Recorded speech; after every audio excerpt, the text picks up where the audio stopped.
नाही, काल खरं म्हणजे लोक रिसॉर्टवर बीचवर लोक जातात आपलं विरंगुळा म्हणून, आपल्या फॅमिली सोबत मनोरंजन म्हणून किंवा एक पिकनिक म्हणून.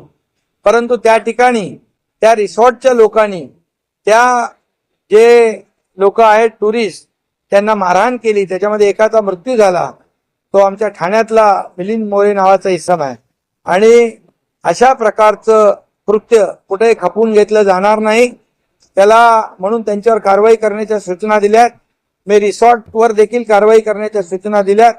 ज्यांनी जे गुन्हेगार आहेत त्यांच्यावर देखील कारवाई करण्याच्या सूचना दिलेल्या आहेत. नमस्कार, अस्सलाम वालेकुम, आदाब। मैं हूं यूसुफ अली, आप देख रहे हैं सैफ न्यूज़ लाइव। आइए नजर डालते हैं आज की खास खबर पर। दोस्तों, पिछले एक सप्ताह से जो एक मामला शुरू है विरार के अरनाला नवापुर बीच रिसोर्ट पर जो कुछ हुआ और लगातार उसकी खबरें मीडिया की सुर्खियां बनी हुई है, इसी पर आधारित आज की हमारी ये खबर है और इस वीडियो को आप अंत तक जरूर देखिएगा। इस खबर में पहले हम आपको अपडेट दे दें कि इस पूरे मामले में जो घटना घटित हुई और ठाणे के शिवसेना पदाधिकारी मिलिंद मोरे की मौत हुई, उस मामले में पुलिस ने 11 लोगों को आरोपी बनाया था और बीते दिनों उनको कोर्ट में हाजिर किया गया था। कोर्ट ने आज 4 तारीख तक की उनको कस्टडी दी थी। आज रविवार का दिन होने के बावजूद स्पेशल कोर्ट में उनकी पेशी हुई, हॉलिडे कोर्ट में, और पेशी होने के बाद में फिर पुलिस ने कस्टडी की मांग की। लेकिन यहां पर डिफेंस लॉयर ने कुछ पॉइंट्स रखे और अंततः 1 दिन की कस्टडी और ग्रांट की गई। कल फिर से इस मामले पर इन आरोपियों की पेशी होनी। कोर्ट से निकलने के बाद में इस मामले पर आरोपियों के वकील दिगंबर देसाई ने क्या कुछ कहा वो आप आगे वीडियो में सुनेंगे, और साथ ही साथ आरोपी के एक रिश्तेदार है उनका क्या कहना है वो सुनिए। लेकिन कुछ ऐसी चीजें जो है वो हम भी बयां करना चाहेंगे, उनको सुनने के लिए वीडियो के अंत तक जरूर साथ रहिएगा। कि आज यहाँ पर पेशी थी 12 लोगों की, क्या कुछ यहाँ पर हुआ सुनवाई के दौरान? सुनवाई के दौरान ये पुलिस ने इनकी 5 दिन की ऑलरेडी उनके पास कस्टडी थी, उसके बावजूद और भी 5 दिन की कस्टडी मांगी थी।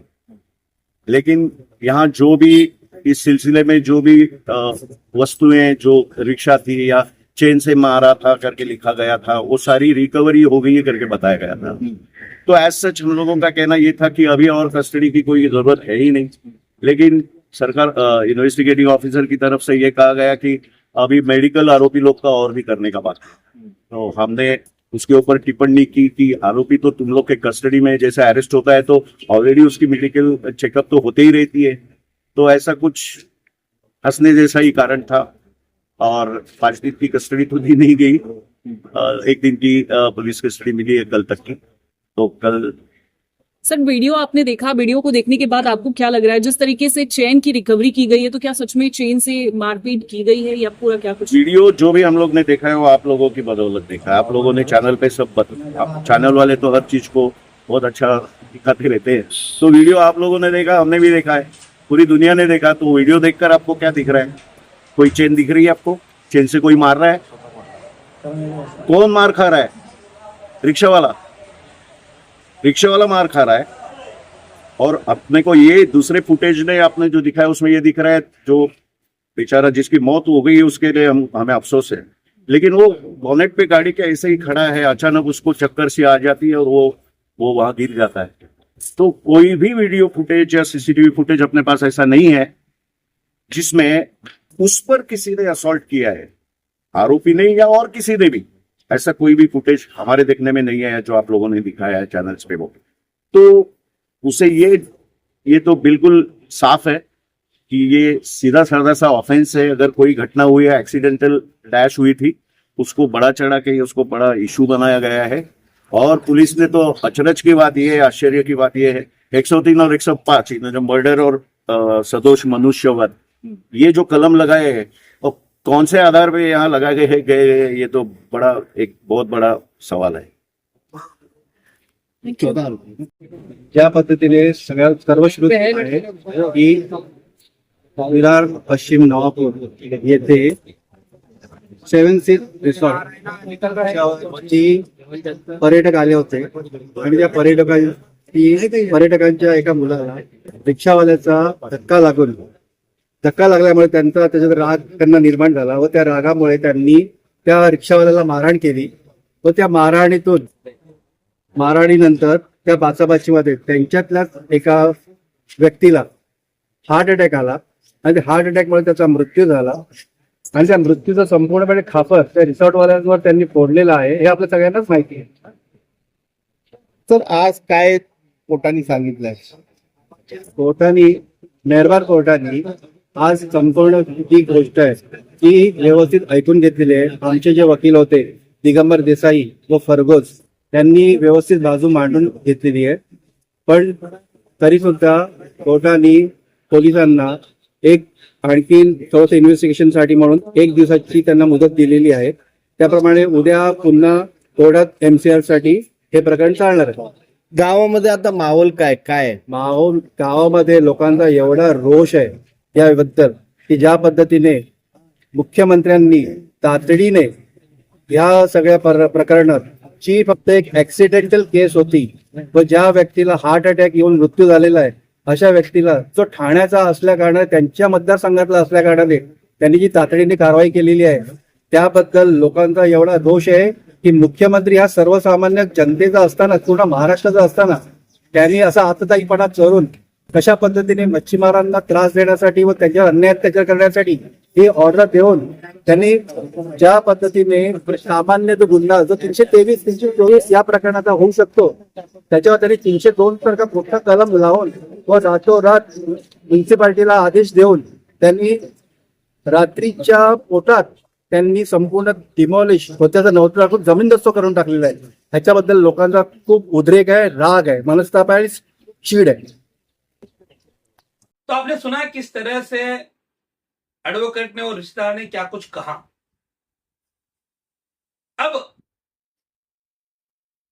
कुछ चीजें जो है उसका बयान करना चाहूंगा. ये घटना हुई, आप सभी जानते हैं, मीडिया की सुर्खियां बनी हुई है और पिछले 8 दिन से, पिछले रविवार की ये घटना थी और आज रविवार 8 दिन हो चुके हैं. 8 दिन में पल पल में हालात बदल रहे हैं, पल पल में नई कहानी सामने आ रही. तो कहीं ना कहीं सबसे पहला जो घटना हुई, मारपीट हुई, वहां से ही मामला वही गलत था.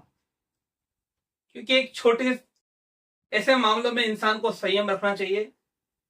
एक छोटी सी घटना थी, अगर वहीं पे उस रिक्शा वाले ने माफी मांगी थी तो बड़ा दिल रखकर अगर उसको माफ कर दिया जाता तो शायद एक इंसान की जान बच जाती और बाकी बहुत कुछ तबाह होने से बच जाता. खैर, वो घटना हुई. आज के समय में लोग काफी आक्रोश मन में रहते हैं और इसी आक्रोश में कुछ ऐसा वैसा कर बैठते हैं. तो ये घटना भी एक ऐसा ही मामला था. लेकिन इस घटना में जिस तरह से राजनीति हुई, वो राजनीति कहीं ना कहीं हमारे समाज के लिए घातक है. राजनीति की शुरुआत हुई, राज्य के मुख्यमंत्री ने जिस तरह से इस घटना के बाद आदेश दिया और मुख्यमंत्री के आदेश के बाद उस रिसोर्ट पर जो कार्रवाई हुई, हालांकि वो रिसोर्ट ऐसा कहा जाता है कथित तौर पे कि वो इलीगल तरीके से बनाया गया था, जिसके लिए उसे तोड़ा गया. तो अब सवाल ये भी है कि वहां एक रिसोर्ट तो है नहीं, तो बाकी के रिसोर्ट पर कार्रवाई क्यों नहीं? अब इसका भी जवाब यह है, प्रशासनिक अधिकारी को ऐसा कहना है कि बाकी के रिसोर्ट पर भी कार्रवाई होगी. तो फिर जब एक बार मुख्यमंत्री ने ऐसा आदेश दिया और इस तरह से ये पूरी घटनाक्रम हुआ। उसके बाद फिर राजनीति हुई। हम जानते हैं बहुत कम समय बाकी है जब महाराष्ट्र विधानसभा चुनाव होने हैं और राजनीतिक परिक्षेत्र के लोगों को अपना वोट बैंक सुधारने का बहुत अच्छा ये एक मौका मिला। मैं नाम नहीं लेना चाहूंगा, लेकिन हर कोई राजनीतिक पार्टी वहां जा रही है अपनी राजनीति सेकने के लिए। कुछ लोग जो है वो अवैध निर्माण का पुरजोर विरोध करने की बात कहते हैं, लेकिन वहां जाकर इस नवापुरा रिसोर्ट के तोड़क कार्यवाही में सरकार को दोषी मानते हुए रिसोर्ट का पक्ष ले रहे। रिसोर्ट के मालिक को तरह तरह की मदद की बात की जा रही है और बाकायदा उसका जाहिर ऐलान किया जा रहा है। तो जाहिर ऐलान करके कौन सी मदद होती? कुछ ऐसे मददगार भी हैं, हमारी सूत्रों से हमें जानकारी मिली कि उन्होंने भी मदद की, लेकिन उन्होंने अपनी मदद को गुप्त बनाए रखा। तो यही है कि जाहिर मदद करके क्या वो लोग सीधे तौर पर अपना राजनीतिक फायदा नहीं देख रहे? एक दूसरा इसका परिणाम आगे जाकर क्या होगा? एक तरफ जो लोग बोलते हैं कि इलीगल बांधकाम या इलीगल एक्टिविटीज कुछ भी होती है तो उसका विरोध करना चाहिए, वहीं दूसरी तरफ यही लोग अब तोड़क कार्यवाही होने के बाद उसका पक्ष ले रहे। तो तोड़क कार्यवाही होने के पहले तक लोग वहां पर लीगल इलीगल की बात पर शिकायतें करते थे और अब क्यों तोड़ा गया ये सवाल पैदा कर रहे हैं। साथ ही साथ बाकी के इतने जो रिसोर्ट्स अभी भी इलीगल वहां खड़े हैं, क्या इस तरह से माहौल जनरेट होने के बाद अब प्रशासन की हिम्मत होगी कि प्रशासन उनको तोड़ पाएगा? तो एक मायने में जिसका नुकसान हुआ उसकी मदद कर रहे वहां तक फिर भी ठीक है, क्योंकि वो नुकसान जाने अनजाने में काफी बड़ा नुकसान हुआ है, उनकी मदद करना गलत नहीं है। लेकिन जो पूरा माहौल क्रिएट हो रहा है उस वजह से जो लोग अब भी जो दूसरे लोग हैं, दूसरे रिसोर्ट है जो इलीगल,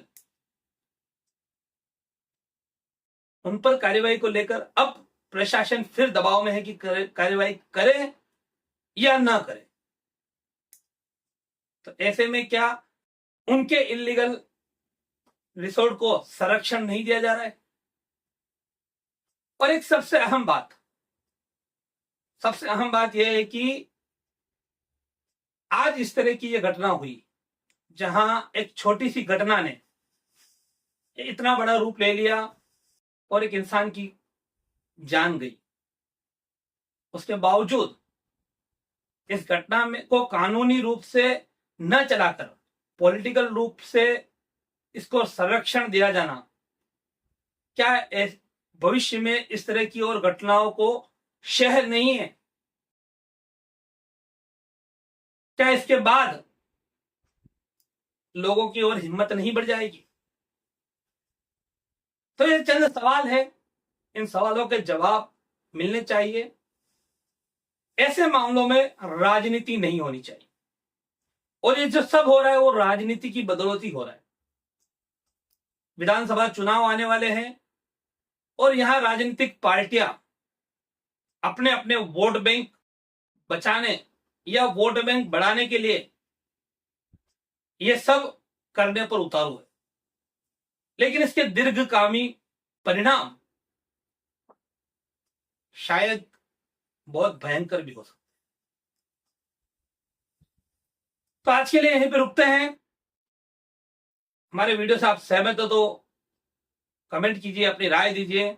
सहमत नहीं है तब भी अगर कोई गलती रही होगी तो हमें मार्गदर्शन कीजिए। आज के लिए अभी के लिए इतना ही। वीडियो पसंद आया तो लाइक कीजिए, शेयर कीजिए, चैनल को सब्सक्राइब कर ज्वाइन बटन दबाइए और हमें आर्थिक रूप से मदद कीजिए। नमस्कार। हमारे चैनल सैफ न्यूज लाइव पर अपने व्यापार और सेवा से संबंधित विज्ञापन प्रसारण हेतु दिए गए मोबाइल नंबर पर संपर्क करें।